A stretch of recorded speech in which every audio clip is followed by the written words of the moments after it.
Bon, ça a bien descendu quand même. Un bon 20 cm de moins par rapport à il y a 3-4 jours. Ouais, c'est impressionnant de revoir la Chaque jour, ils scrutent la décrue. Ici sont tombés les 2/3 de la pluviométrie annuelle en un mois. et ça se sent très désagréable. L'odeur de pourriture prend au nez. Toute la récolte est fichue. Ça, c'est un chou d'hiver. Ça reste en terre normalement jusque février-mars. Puis on les récolte petit à petit au besoin, quoi. Mais bon, là, après un mois sous l'eau. Le jeune couple de maraîchers est installé dans l'ancien delta de l'Aa. Dans ce vaste réseau de canaux et d'étangs transformés début novembre en un gigantesque lac. Au début, ils ont tout fait pour sauver ce qui pouvait l'être, récoltant en barque leurs légumes avant de renoncer. Il y a 1 semaine, 2 semaines qu'on en a compris que c'était morte. Et oui, on a quand même eu beaucoup de tristesse avec nous et tout ça. 8 000 € de pertes sèches et peu de rentrées d'argent avant de longs mois.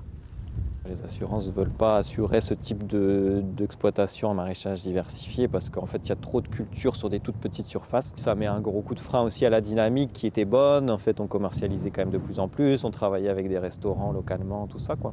Tu vois ici au niveau de Watrin que Le couple s'est résolu à faire une cagnotte en ligne, histoire de pouvoir acheter des semences pour redémarrer. C'est joli aussi de voir justement des gens qui nous parlaient que c'était pour eux un investissement, quoi, de vouloir s'assurer qu'on continue à exister pour qu'ils puissent continuer à manger des bonnes choses, quoi. On ne peut pas faire des cagnottes tous les ans, c'est pas l'idée non plus. Et sur du long terme, il faut que ça tourne, quoi. Il faut gérer l'évacuation de l'eau vers la mer. Les fossés ont bien été curés cette année. Pour nos maraîchers, les mesures locales ne seront pas suffisantes à l'avenir. Il y a eu de l'urbanisation, il y a l'artificialisation des sols qui fait que le problème ne fait que s'aggraver. Et par-dessus tout ça, il y a le changement climatique qui va faire que le niveau de la mer va monter, le niveau des pluviométries extrêmes va augmenter aussi. Donc cette idée qu'on doit gérer localement, elle tient absolument pas debout. Camille et Constanza espèrent replanter en janvier dans les serres pour avoir un peu de légumes frais à proposer au printemps, à condition qu'il s'arrête enfin durablement de pleuvoir.